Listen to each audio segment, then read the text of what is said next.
que Deus vai salvar a tua família, e você sabe que o teu irmão é um dos líderes do primeiro comando da capital, sendo ameaçado de morte, com medo de você morrer pelo erro dele, é um espinho da vida.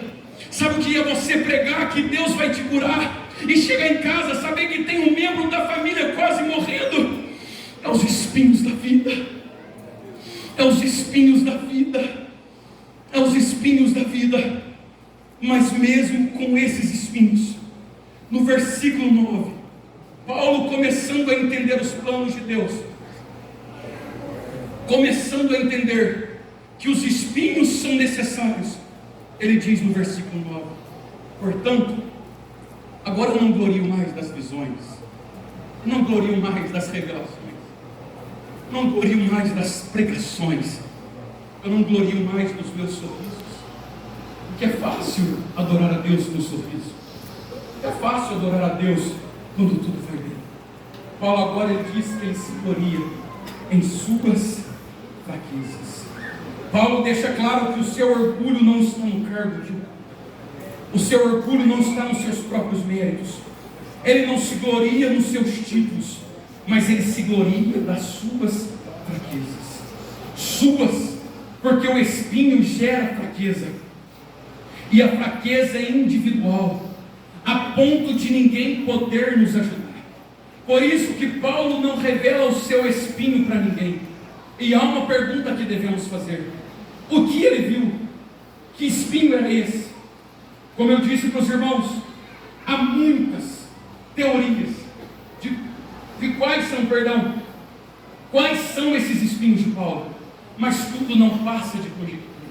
Mas uma coisa é certa, que Paulo acaba de ver a glória no céu e é levado para o sofrimento. Há poucos instantes atrás ele havia experimentado a glória e as bênçãos de Deus. De repente ele sentiu os golpes de Satanás na terra.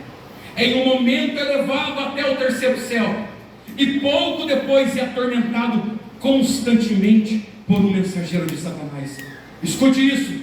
John MacArthur diz que do céu queremos mais céu, e às vezes ganhamos um mensageiro das trevas nos atormentando. Muitos querem o inverso, mas quem realmente tem um encontro com Cristo está preparado para qualquer situação. Essa é a realidade. Nem sempre será só céu.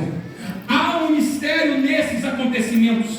Em ambos, Paulo deixa vago o que havia acontecido, o que tinha acontecido nesses detalhes. Primeiro, ele vai até o paraíso. Ele diz que viu coisas inefáveis, mas ele diz que não é lícito ao homem contar. E aqui nós compreendemos, porque as coisas de Deus são tão gloriosas, que às vezes mesmo ele contando para nós, nunca entenderíamos. Talvez ele guardou este segredo para que em breve Cristo revelasse coisas profundas para João e se fossem transmitidas para nós. E isso é compreensível. Mas o porquê que ele não conta qual é o seu espinho? Por que ele não conta sobre o seu espinho na carne? Logo após, nos é dito que foi colocado este espinho na carne. E como eu disse, muitos arriscam malária, tentações, pessoas levantando contra o ministério de Paulo. Dizem que são tentações físicas e levantes do oponente. Porém, tudo não passa de especulação, pois em nenhum momento Paulo tem interesse de revelar que espinho é esse. Sabe por que Paulo não conta o espinho para ninguém? Sabe por que muitos teólogos estão brigando para saber qual é o espinho na carne? Porque há espinhos em nossa vida que só Deus sabe.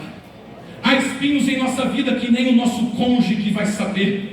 Há dores em nosso peito que nem mesmo os nossos pastores vão conhecer, pois ninguém tem o poder de tirar aquilo que foi Deus que colocou. E sabe porque só Deus sabe qual é o espinho de Paulo? Porque é só Ele que tem o poder de derramar a sua graça. Escute isso, nem sempre será como pensamos. Da luta à vitória, do choro à alegria. Às vezes sairemos do conforto à luta, das revelações à provação. Às vezes vai ser como a ovelha do Salmo 23, vai estar no pasto verdejante num dia, bebendo em águas tranquilas num dia, e no outro dia vai estar passando pelo vale da sombra da morte, mas ela continua caminhando, pois o seu pastor está com ela. Às vezes, meus irmãos, pregadores sobem em nossos púlpitos e dizem: hoje Deus acaba com sua luta, hoje Deus acaba com os seus problemas, e no outro dia vem mais problema ainda, e no outro dia vem mais adversidade ainda. Às vezes estamos como a ovelhinha do Salmo 23, bebendo águas tranquilas, vendo revelações gloriosas como Paulo viu, adorando a Deus num culto como esse maravilhoso, mas quando chegamos em casa, a luta, a adversidade vem. Mas escute isso, nem sempre, meus irmãos, será como pensamos. Às vezes teremos que conviver com os espinhos por toda a vida, espinhos que ninguém sabe como é, somente Ele. Vão perguntar para você: fulana, o que te incomoda tanto? E você não vai poder dizer o que é, pois eles não vão poder te ajudar. Espinhos que somente Deus sabe como dói, espinho que só Ele sabe como incomoda, porém o nosso bom pastor dará o seu alívio, dará o seu alívio. O pastor não sabe qual é o teu espinho, mas Deus sabe. E eu encerro no versículo 10, quando Paulo diz: portanto, quando eu penso que sou forte, eu sou fraco. Sou forte quando eu penso que estou fraco. No versículo 10, Paulo aceita o seu problema e se alegra com ele. Agora ele não se queixa mais. Agora ele para de reclamar. Você tem que parar também. Agora ele começa a aceitar. Ele não se desespera e nem critica Deus pela sua dor, porque hoje está na moda criticar Deus pela sua dor. A culpa é sua, Senhor. Por que disso? Quem é Ele? Paulo para de criticar, não se desespera, ele leva a sua aflição para Deus e não para longe. Às vezes criticamos tanto a Deus em vez de levar os nossos problemas para Ele. Paulo entende que não devemos pedir a Deus uma vida sem problemas, pois Deus não vai dar uma vida para você sem problemas. Nós devemos pedir força para suportá-los. Paulo começa a alegrar pelas suas adversidades, pois ele sabia que a adversidade serve para nos aproximar de Deus. O espinho, meus irmãos, acabou gerando bênção sobre a vida de Paulo e não maldição. Os espinhos servem para gerar bênção de Deus na sua vida e não maldição. Quer uma prova disso? O poder de Cristo foi aperfeiçoado nele, ele recebeu graça e o seu orgulho foi substituído pela humildade. Ele entende o que havia ocorrido com os discípulos em Atos capítulo 5, versículo 41, quando eles se alegraram por ser considerados dignos de sofrer por Cristo. Paulo agora para de reclamar dos problemas e ele agradece por sofrer problemas para Ele. Todos os problemas e dificuldades que sofremos é para Ele. Birman diz que aqueles que passam por provações especiais experimentam consolo especiais. Ainda que nossas orações não sejam respondidas como queremos, precisamos compreender que às vezes aquilo que nos parece mal é um bem de Deus para nós. Escute isso: aqueles que muitos realizam são justamente aqueles que mais sofrem no reino de Deus em Champing.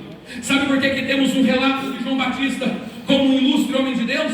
Porque ele pregou toda a sua vida tranquilamente? Não. Só temos um relato de João Batista como um homem de Deus porque ele foi mártir, não negligenciando o seu Senhor. Sabe por que nós temos uma boa visão de Lutero? Porque ele viveu a sua vida tranquilamente, tranquilo, sem perseguição? Não. Se hoje temos uma grande visão sobre o homem de Deus, é porque ele foi perseguido e não parou em meio às suas dificuldades. Só temos uma visão boa dos tais porque um dia sofreram e aceitaram a vontade de Deus.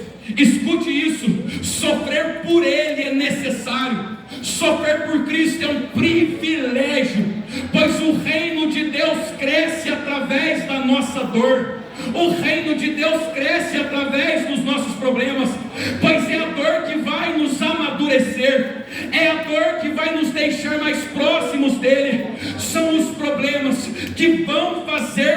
você, verdadeiro servo de Deus, aceite de bom grado e guarde o que Paulo disse em 2 Coríntios capítulo 4: temos, porém, este tesouro em vasos de barro, para que a excelência do poder seja de Deus e não de nós.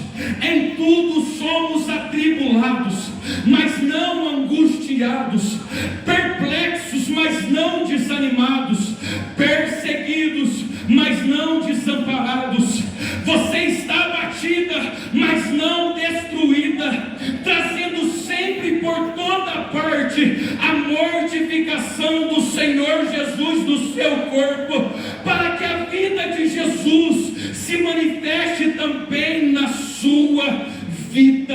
Em Filipenses 1,12, Paulo diz que tudo o que aconteceu na sua pessoa foi para progresso e crescimento do Evangelho. Portanto, que nós fiquemos cientes que os espinhos da vida são inevitáveis e às vezes duradouros, porém aprendemos hoje aqui que a graça de Cristo continuará repousando e nos dando força para suportá-los, pois tudo isso é para que o Evangelho avance, cresça, progrida através da Assembleia de Deus em Varginha. Aleluia.